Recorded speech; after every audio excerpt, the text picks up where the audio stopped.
parents have some concerns of some stuff they may have found in your room? Yeah, I believe so. And what would it be? A human head and hands.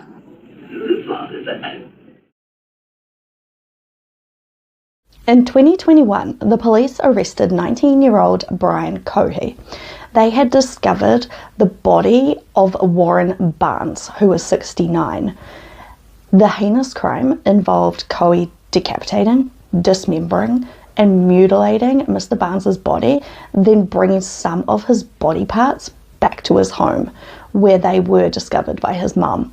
After his mum found these body parts, she called 911, and she would later tell police that her son had a fascination with anything morbid. Brian told investigators that he had contemplated killing someone for quite some time and frequently drove around at night surveying homeless camps. He said that he had been planning to kill a homeless person or a prostitute because doing that wouldn't draw much attention, because apparently people don't care as much for homeless people and prostitutes. I don't believe that. I know that there are loads of people that care. Hello, my name is Kate, and here on my channel I talk about true crime, mysteries, history, and anything that interests me. Please remember to show your support by liking this video, subscribing to my channel, and hitting the notification bell so you never miss out on any of my future videos. Thank you for being here with me. Make sure to get cozy, maybe grab a snack. We won't be here too long because it's one of my short videos. And let's dive into another true crime story. So, really disturbing case. I've put a warning up, so here we go. In March 2021, Terry Cohee was in her son's bedroom when she noticed something weird sticking out of his closet. Her son had always been struggling. He was showing signs of autism, ADHD, depression, and a fascination with dark and creepy stuff, but she thought it was no big deal. He was 19 and she figured these were just typical interests for a frustrated teen. But as she took a closer look at this object that was sticking out of the closet, she noticed that it was wrapped in plastic. She noticed that the protruding specimen was a human ear. Brian had stored a decapitated human head in his cupboard, but that was not all. There was a second bag, and it had human hands inside of it. Terry was terrified. She was so scared, and she quickly picked up the second bag and she put it in the sink. She immediately called 911 to report what she had found while Brian was outside in his car. He'd just arrived home. So a few months earlier, Terry had found something really weird in her son's backpack. When she looked inside, she found a hammer, zip ties, and duct tape. It seemed really suspicious, but there wasn't any clear evidence. Terry also noticed some blood on the side of the backpack, but when she asked Brian about it, he said it was fake blood from a theatre kit. Yeah, so Brian Sr. also noticed blood. That's the father. But this time it was in the trunk of Brian Jr.'s car. Brian just dismissed it, saying he had accidentally cut his finger. The dismembered head, back to the dismembered body, belonged to the late Warren Barnes. It was on February 21st that Brian Cohee had killed 69-year-old Warren Barnes, a homeless man that he had encountered sleeping near Crosby Avenue. He stabbed Warren over 40 times, only pausing when he began to grow excited from the rush. Warren even asked him why he was doing it, to which Brian responded, "Because I feel like it." When deputies caught up with Brian outside and told him that his parents had called due to something they had discovered in his bedroom, Brian openly admitted to what he'd been hiding. Like, he didn't even try to lie. Police then located the rest of Warren's remains beneath an overpass soon after. Brian had tried to dispose of the rest of the body at the Blue Heron boat ramp, but his car got stuck. Instead, he discarded what was left. The officers located Warren's severed arms only minutes later. They discovered his severed leg down at the boat ramp, At the secondary location, officers found Brian's submerged car. Brian was taken into custody and interrogated. From the moment he stepped into the interrogation room, he seemed calm and stoic, only anxiously tapping his foot up and down, lightly. He calmly narrated to a detective how he killed Warren on the night of February the 27th. It was a full moon and Brian had decided to take a drive. After cruising around for about an hour and a half, Brian arrived at a bridge. While driving under the overpass near the railway tracks, Brian saw the shape of Warren Barnes. Brian then admits that he grabbed his knife and put on 3 layers of gloves, which would indicate that Brian had been planning something like this and had come prepared. He further incriminates himself by explaining that plastic gloves are too thin and often leave fingerprints behind. He goes on to tell detectives that he pulled back Warren's canvas and stabbed the man in the neck.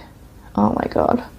At first, Warren was panicking and repeatedly asking, why are you hurting me? But Brian was unfazed and he just kept stabbing him in the neck. Brian then demonstrated the motion of the stabbing to the detective, getting on his hands and knees and thrusting this imaginary knife back and forth. Brian claimed that Warren couldn't fight back and that the killing was really, really easy. He barely even broke a sweat. Brian added that during the stabbing, he was making animalistic noises and growling as he stabbed this defenseless man. Brian then smiles as he describes how excited he was and how the adrenaline entered his body. After Warren had died from his many wounds, Brian kept repeating the words stinky and dirty, but he didn't know why. After the killing, Brian undressed Warren before slitting open his abdomen so he could see his guts. When Brian described this to the detectives, he said, "They're pink," before he laughed. He then goes on to describe how he cut off Warren's head before giving him a Glasgow smile. This is the process where a knife is used along the outer corner of the lips to pierce the flesh and extend upwards. Brian then stabbed at Warren's eyes before cutting off his hands and placing them in one of the 6 Ziploc bags that he had brought with him. Brian attempted to dismember Warren but found it to be very difficult. He left the body there, only taking with him the head and the hands, which he carefully wrapped up and eventually placed in his wardrobe. He threw his bloody clothes into the washing machine and tried to go on to, sleep for the rest of the night. Sick. He's sick. He had realized he had a hole in one of his gloves and he was scared that he had left a partial print. He was anxious. He was super anxious, and he drove back to the scene of the crime. He picked up Warren's body and drove it to the boat ramp where the car just got stuck. Brian tried to remove Warren's body from the trunk of the car and dumped the body in the water. As he tried to reverse his car back out, he found that it could not, and Brian left the car partially submerged in the water. Brian confessed in his interrogation that for years he had been obsessed with murder and knew that he wanted to try it, having been influenced after reading cases like Ted Bundy and the Zodiac Killer. See, I talk about these kinds of people, but it doesn't make me want to go kill anyone. No. What was clear to both detectives in the room was that Brian had known exactly what he was doing. He was incredibly articulate and level-headed about committing such an atrocious slaughter of another human being who was innocent. Brian also confessed that in 2018 he had practiced killing a stray black cat that had wandered onto his property. He kept the body for 3 days before disposing of it in the trash. As for his reason for choosing a homeless person as his victim, he said that nobody would miss him, but he was wrong because 69-year-old Warren Barnes had a lot of friends. He actually had a lot of friends in this community, and they did report him missing. When Brian was brought to trial, he pleaded not guilty because of insanity, citing his ADHD, major depression disorder, and diagnosis of mild Asperger's as the reason. My son has ADHD. And no, ADHD does not make you kill. 2 psychologists with the state of Colorado concluded that he was not insane. However, one psychologist hired by the defense claimed that Brian had suffered from a psychotic episode. So at the time of this murder, he was legally insane. No, I don't believe that. I don't believe it. No. The prosecution presented the theory that Brian had planned to murder at least 6 months in advance. This was evident in the homemade murder kit that he had made, as well as the preparations and items that he would take with him. He always had this kit with him, like the zip ties and the bags and gloves and weapons. It was premeditated. The interrogation footage was also enough to damn him. After 2 days of deliberation, a grand jury ultimately found Brian guilty of first-degree murder in February of 2023. He received a life sentence without the possibility of parole. Despite his troubled background and mental health issues, Brian's meticulous planning and cold-blooded actions reveal a disturbing depth of darkness within him.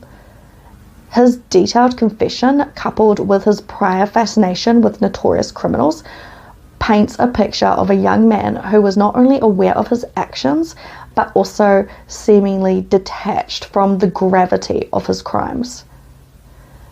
He's sick. What do you guys think of that case? Feel free to share your thoughts in the comment section below. And please don't forget to hit the like button, turn on the notifications button, and subscribe for more of my videos. Thank you for watching this video. I know it was a short one, so it's one of my short videos. I am actually editing a much longer video. It's just over an hour. Yeah, so I'm just finishing up editing on that one, then I'll be popping it up soon. It's a New Zealand case. So yeah, it's a New Zealand case that actually means quite a bit to me, and I actually did cry during filming. Yeah, so you get to see all that, and it's very raw, and yeah. Anyway, I hope we are all having a wonderful day, a wonderful, wonderful day, and I will talk to you soon. Oh, as I said, yep, my son has ADHD, and there is no way that ADHD causes somebody to kill. My son has ADHD and ODD, and I always say that I can handle his ADHD, but I cannot handle his ODD. So ADHD, it's like he's just all hyped up, and very hyped up actually. It's quite exhausting, but that's him. But the ODD, the oppositional defiance disorder, that's the part that I struggle with. So maybe this kid had that, who knows. But my son has actually been diagnosed. He goes to, appointments, and he's on medications and whatnot. But yeah, that's me for today. Have a wonderful day. Bye.